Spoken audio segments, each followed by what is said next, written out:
Hello friends.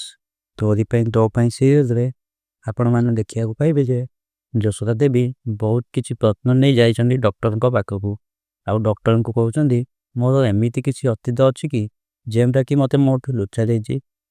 या सुनी doctor कहउछन्ती never मु खाली एतिकी जानिछि जे आपण हेउछन्ती रंजन रायचंद को वाइफ जशोदा रायचंद आ रायचंद ग्रुप रो सीईओ।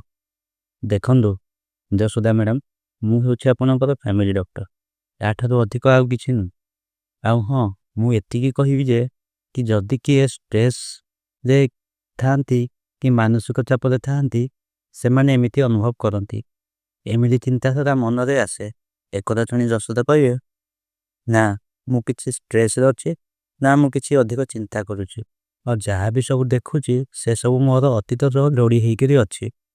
मोर एमिति किछि अतीत अछि कि जहाँ मोर ठारो लुचा जाइछि।